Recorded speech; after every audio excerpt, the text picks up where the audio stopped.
Bonjour tout le monde. Aujourd'hui, je vais vous montrer un exercice très simple qui consiste à étirer vos suboccipitaux. Donc, c'est assez simple. On va juste avoir besoin d'un mur au final sur lequel on va se mettre dos. Donc, on est dos au mur. On a les pieds à peu près à un point de distance par rapport au mur. Nos fesses vont donc être collées sur celui-là et on va devoir placer une serviette en arrière de notre tête. Pour l'instant, on va la tenir avec nos mains. Vous allez comprendre où est-ce qu'on s'en va. C'est important d'avoir un bon gainage avant de faire quoi que ce soit. Fait qu'on va venir refermer les côtes, les connecter vers notre pubis un petit peu. Puis ensuite, on va aller reculer la tête doucement pour aller la plaquer contre la serviette et finalement la tenir au mur sans l'aide de nos mains. On va tenir cette position-là pendant 30 secondes. Gardez en tête que c'est important d'avoir le menton rentré et d'avoir vraiment une flexion dans la partie haute de la tête. Okay? On garde le regard à l'horizon.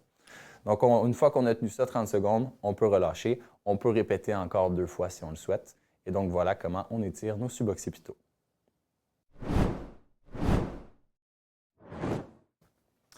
Donc, cette semaine, je vous ai demandé de pratiquer l'exercice qui va ouvrir la région suboccipitale. Donc, il s'agissait en fait de mettre la tête contre un mur, de rentrer légèrement le menton et de tenir une serviette. Et bien, dans cette vidéo, je vais vous expliquer pourquoi.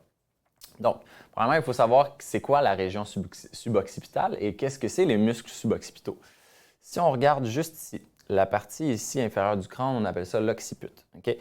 L'occiput, donc la région suboccipitale, ça va se trouver en dessous de l'occiput, tout simplement.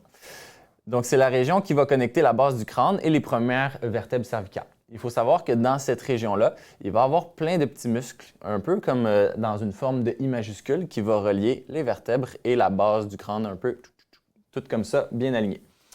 Donc, cette région-là, elle va souvent être sujet à développer beaucoup de raideur. Okay? Donc, je vous montre un petit exemple. Dans la posture typique qu'on va voir en 2023, donc une posture par exemple de télétravail, ça va souvent être quelque chose de ce genre-là. Okay? La tête est en protraction, donc la tête est projetée vers l'avant. Mais par contre, on ne veut pas regarder évidemment nos pieds. Si on parle à quelqu'un, il va falloir élever le regard. Donc, ce qu'on fait, c'est que quand la tête va vers l'avant, on va naturellement soulever un peu le menton. Et ce que ça va faire, c'est que l'espace suboccipital qui est juste ici, comme je vous ai montré, il va se trouver à être extrêmement comprimé. Okay? Donc, les muscles de cette région-là vont être toujours contractés. Malheureusement, ce que ça peut faire, c'est que ça peut créer énormément de symptômes. Le plus fréquent qui va être, vous en connaissez sûrement, les maux de tête. Il y a énormément de maux de tête qui sont cervicogéniques, c'est-à-dire qui viennent 100% de raideur et de tension musculaire et de troubles posturaux. Donc, si vous avez des maux de tête, ça peut être quelque chose sur lequel vous devriez porter votre attention.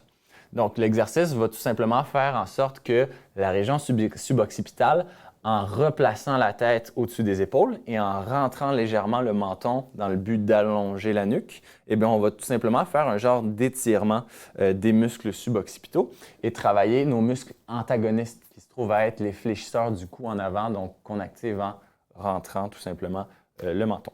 Donc voilà. C'est la conclusion de cette vidéo. Donc, j'espère que vous en avez appris un petit peu plus au sujet des suboccipitaux. Ça ne prend aucun matériel, c'est super simple, donc je vous recommande de le faire à la maison.